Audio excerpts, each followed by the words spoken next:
त्यो किन चुनौती दिएको तपाईलाई थाहा छ? किन भन्नु त? किनभने त्यो यो अख्तियारले आजको दिनमा म माथि छानबिन गर्दैन भन्ने तपाईलाई थाहा छ। प्रमाण दिउँ? दिनुस्। प्रमाण दिउँ? दिनु न। टेरामक्स। अरे बाप रे, ये तो धोती खोल रहा है।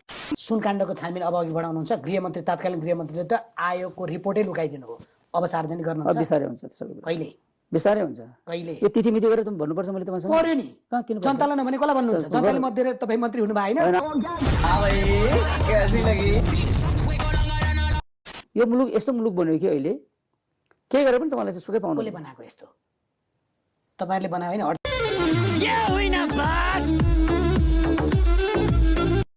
सबै दोष पोलिटिकल पार्टीले मात्रै लगाउने कि जनताले पनि लगाउने? यो जनताले यस्तो पोलिटिकल पार्टीलाई किन चाहिँ त्यस्तो चाहिँ गर्ने ठाउँ पर्यो? कसैलाई किनेको? सुन्नु न, कसैलाई बहुमत दिएवा के हुन्थ्यो गणतन्त्र आएपछि? किन नदिएको? तपाईँहरू बहुमत दिने जस्तो अनुहार छ त तपाईँहरूको? म्युजिक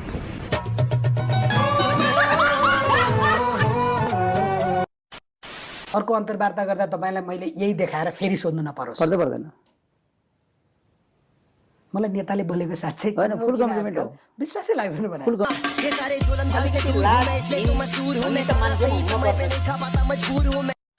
तपाईँहरूले यो बिचमा के गर्नुभएछ भने सामान्य मैले डाटा खोजेर ल्याएको होइन।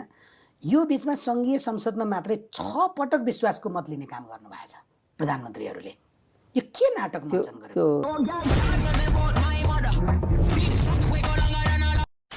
कन्ट्रोभर्सी अलिअलि आयो तर कन्ट्रोभर्सी सुन्नु, खाने बेलामा चाहिँ पद खाने बेलामा चाहिँ सबै चिज बिर्सिने, पद गएपछि राजा चाहियो। अब जलवा है हमारा।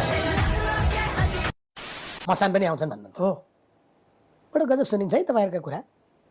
हामी धार्मिक मान्छे नि, धर्ममा विश्वास गर्ने रीति। धार्मिक हुनु त राम्रो, अन्धविश्वासी हुनु चाहिँ राम्रो होइन।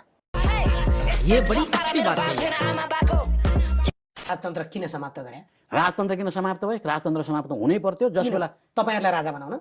अरे बाप रे, ये तो धोती खोल रहा है।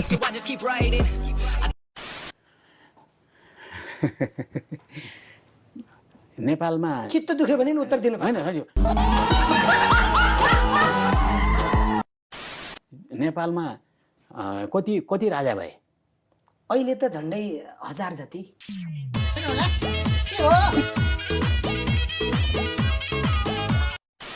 तपाईँ वरिष्ठ नेताहरू हुनुहुन्थ्यो 9 जना।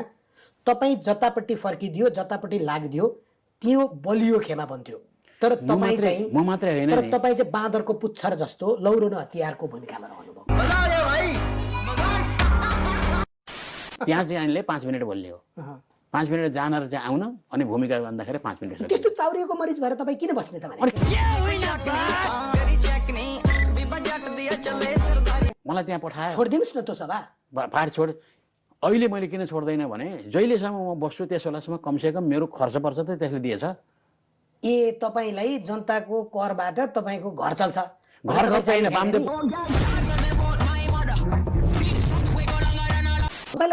तपाईलाई बाँच्नलाई जागिर दिनलाई हामीले किन बोकेर बस्ने त तपाईँलाई? निकाल्दिने। ताकत छ भने निकाल्दिने। छोडिदिनुस् न। मैले जे योगदान गरेको छु नेता निकाल्ने ताकत हामी जनतासँग भएको भए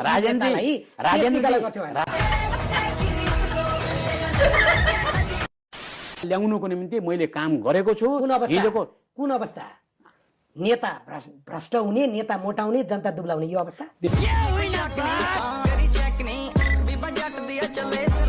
निर्णय यही हो। यही हो परिस्थिति, यही होइन? तपाईले भनेर चाहिँ हुन्छ?